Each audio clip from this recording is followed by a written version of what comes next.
What's up, guys? My name is Khan, and we're back today with more Scrap Mechanic, and today we're back with another giant appliance. This time it's a giant blender, once again, to test the physics. So I decided to make a giant blender. It's pretty good. It's got a blending thing in there. We'll get up there in a sec. I just wanted to show you guys, I've got some issues with the blender, and it took a lot longer to build this than I thought it would. I thought it would be a relatively easy build.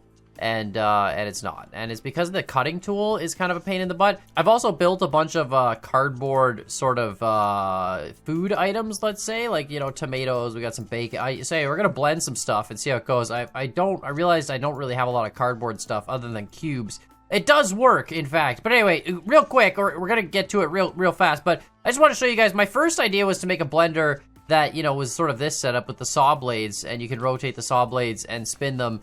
And my thought was, you know, items will come up here and get cut by the saw blades. The problem with this in Scrap Mechanic is the saw blade collision only really works if you're really close, and when stuff's getting whipped around super quick, they weren't really cutting anything. So I sort of got rid of this idea and moved on to spud guns and came up with this idea initially, and with the sensor sort of system, right? And I realized that was really stupid, kind of the same reason with the saw blades. The sensors don't pick up the objects all that often. And then finally I went on to this system where there's no sensors. The spud guns just sort of shoot automatically on a timer system and really slow sort of things. And even that wasn't enough. I finally had to come up with like a crazy system to actually make the whole rotating bit work, which, you know, is not really a big deal, but don't worry, it's all gonna get deleted. But up in here, I had to do, this is really sort of just the most annoying thing in the world. There's a piece of suspension there that actually lets the entire assembly drop down and float on like half pipe blocks, because if you let the flat ramps rest on a flat surface, the game just, it doesn't, like, it gets that friction bug, you know, the Scrap Mechanic friction bug that you get with the wedges, like wedges in doorways. Anyway, it doesn't matter. It's all figured out. But, yeah, let me know what you guys think in the comments. We're gonna go shred some stuff. That was it. That's all I got for explanations. I was really worried when I went to make this video, because I was like, I don't know what to talk about. Like, I built a giant blender. I didn't build it on camera, which is good. It took literally, like, 3 freaking hours non-stop, at least 3-4 hours to build this stupid thing, because there were so many issues with that stupid thing. Anyway, it's pretty simple. We got a plunger, you know, normal stuff. We can turn on the actual blending part of it, and then of course we've got the spud guns we can turn on, and you'll see the spud guns will actually spin it backwards, right? But then we overpower it with a whole ton of thrust and spin it forwards. And you can see it spins super smooth, like super smooth.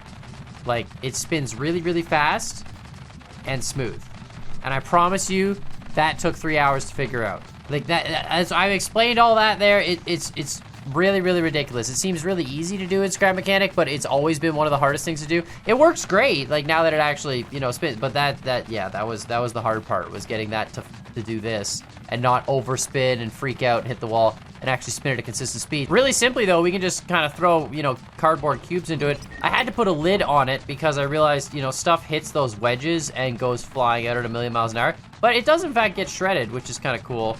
Just a couple, yeah, no, see, they come flying up pretty quick. Oh, sometimes they just absolutely get yeeted out of the thing. It works better if you put more stuff in it to sort of slow the bit down a little bit. So let's just really try and load it up. But yeah, the wedges have a fun property where they like to absolutely yeet stuff for some reason. Sort of a weird thing. They're really aggressive at having blocks glitch into them and then shoot out. So, you know, that's sort of just a thing. But anyway, we'll get a bunch more cubes. That's probably enough cubes to start. There we go. Yeah. Oh no, see, that one got yeeted out too.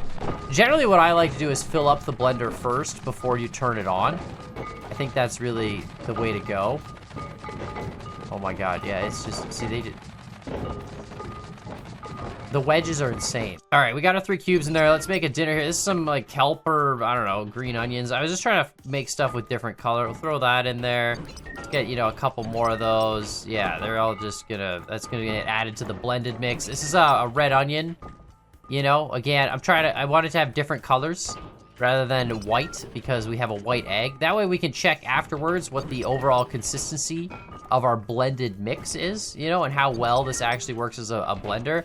We're adding kelp and bacon to this, along with our original cardboard cubes. Not really sure what to do with that. Yeah, we'll add some egg as well.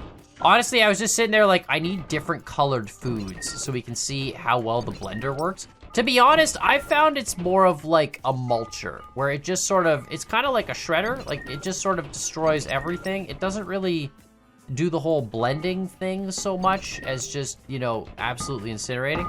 But once again, I was just sort of trying to test the physics engine because, can we, like, I think my plunger's too quick. But yeah, I'm just trying to test the physics engine to really just exploit Scrap Mechanic. Oh, I got a lag spike there. This is welded to the ground, I will say. The blender, obviously that's how we can spawn stuff on it, is it has to be welded to the ground. If it's not welded to the ground, it is a little bit laggier. That looks pretty good. All right, so there we go. Let's try and get this fired up here. You can see it still works. Like, it still spins despite being full of stuff, which is kind of cool. It does occasionally now, like, you know, get jammed up because oh, we lost an onion. Yeah, there's a bit of an issue with stuff getting yeeted straight through the walls, and I don't exactly know how to fix that. It's only a 1 block thick wall, but it also has, you know, ramp blocks in front of it, and somehow it doesn't matter. It just yeets straight through it. But you can see, it mulches quite well. I think it literally doesn't really cut stuff into pieces. And this is kind of what I was hoping you guys could maybe help with in the comments down below. I spent way too long trying and figure out different blender options that would actually like break stuff into parts. I'm thinking maybe we gotta do something with small explosions and make an invincible, uh-oh, something got jammed. Oh, did it get jammed below the, sometimes it gets jammed below the floor because a piece smacks it really weird, but then it'll free itself. This might not be one of those times. We'll just spawn cubes until this is completely lagged out and then see if it can even start. Like, I'm gonna see if I can really, really fill it with cubes, you know? I built a relatively large blender. You know, I was kind of worried about parts flying around and stuff. But again, it's got so much power, it just yeets stuff out through the walls. I should have made a larger platform for spawning stuff. I thought I made it big enough, like, you know, with a double piston plunger, but I could have made the platform much, much wider. The problem was as soon as I built this for the first time and fired it up, everything got yeeted out the top because the thing down there spins incredibly violently and incredibly powerfully. But honestly, I think the tumble dryer works a little bit better for Scrap Mechanic physics. Maybe we should make the tumble dryer have cutting bits in it so it can actually cut up parts and or I should just make like some sort of, you know, industrial sized shredding machine. The problem with Scrap Mechanic cardboard stuff is when you shoot at it or break it, you know, with saw blades, it doesn't really cut it in half. It just kind of like takes, you know, like peppers it, right? Like this, it takes chunks out of it. And then eventually, you know, it cuts pieces off, but most of the time it just destroys parts of it rather than actually cut them up. And that's the part I thought maybe the saw blades would fix that. Yo, it's still full frames. I don't know if it's gonna spin. I've honestly never tried it. I've never tried filling it up this much. This might be a total waste of time. I have a feeling this is not gonna spin. So it's still not lagging yet though. Like, how is that possible? There's so many cubes in there. There's no lag. That's a lot of cubes. They're all like stuck on each other. All right, let's do one more batch, and then we're gonna try and fire this up. I don't know if it's gonna work. Here we go. That batch. All right, and then red and green. All right, so we're mulching. It's trying to spin. It's actually. Oh my god, it's very laggy now. It is trying to spin though. It is shooting, and it's gotta like build up. I don't know if it's gonna do this or not. It's a lot of weight now in just flat up cardboard cubes. We need a turbo. Oh, it might. It's gonna break stuff down, right? Eventually it'll have to spin because it'll have broken down enough parts. Okay, so we found the limit of the physics engine. If you put this many large cubes into an industrial sized blender and try and spin it up, all shoving off each other, you get about, I'm getting like 6 frames per second right now. 5 frames per second. 4 frames, 6. Okay, yeah. So basically this is pretty much the limit of the Smart Physics engine. Good to know.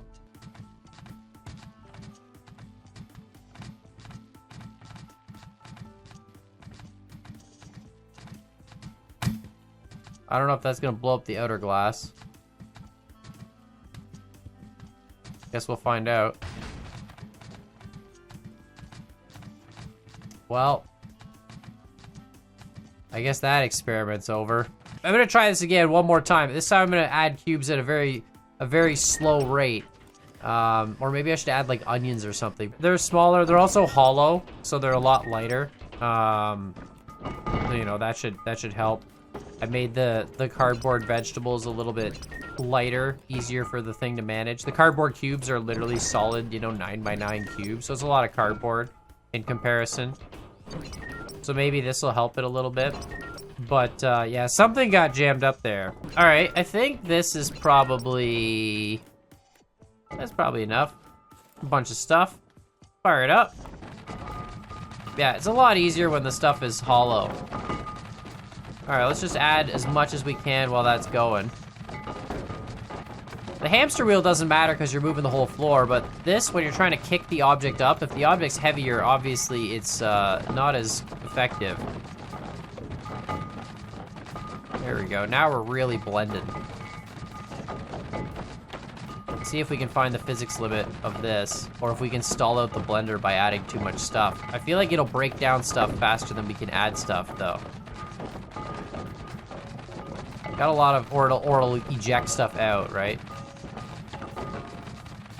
Well, let's see. How's this looking currently? Oh, that's a nice soup. Yeah, it's so much better with it. Oh, it kind of stalled out. There are definitely pieces flying off. Really trying to make like a nice, I don't know, a salsa or something. Onions and tomato, that's how you make salsa, right? Probably some other stuff. Oh, there, it cut one in half completely. Look at that, there's only half a tomato there.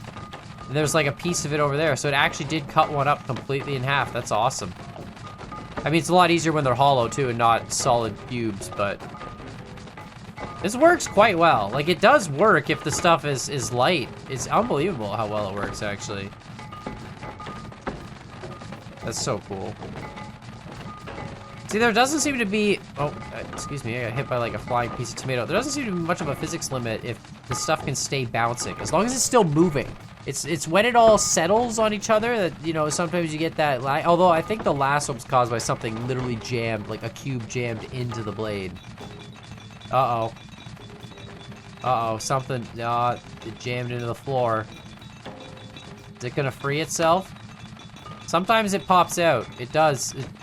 The long ramps, they jam into the floor though. Yeah, now it's just, look, it's just mulching the rest of it. Absolute. Okay, hold on. Let's go fix this. See, it just is. Okay, you literally can't move. This is actually. Hold on. You know, there's an obstacle course to be made here, because that is incredibly difficult to deal with. All right, let's see if we can just free this up. No, that did not. No, that didn't help. Oh, there we go. Yeah, we lose, oh my god. Oh, we lose parts like crazy. Oh, I love that. All right, let's go back up, but there's one more thing I want to try. I want to put myself on a cardboard cube. I'm going to launch some cardboard cubes into it again, and then I want to put myself on a cardboard cube and really experience, you know, what it's like to be blended. Here we go. Right, and then we're going to go... Oh, there's no way I can get on that in time. Hold on a minute. Okay, hold on. We gotta do like that, and then let's slow this. There we go. Right down. All right. There we go. Yeah. Oh, it's bouncy as soon as you're in it. Oh, that's interesting. It was very slidey before. Now we're in free camera. I could go into strict follow cam if you really wanna. This is gonna be terrible. Ready? Okay, here we go. Yeah, I'm gonna warn you right now, this is not, it's actually kind of, oh. Is it jammed? Alright. I think it instantly got, see, it doesn't like the heavy cubes.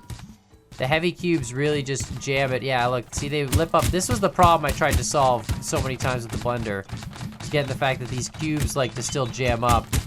And then scrap mechanic physics likes to explode. Oh god, I'm stuck. Hold on.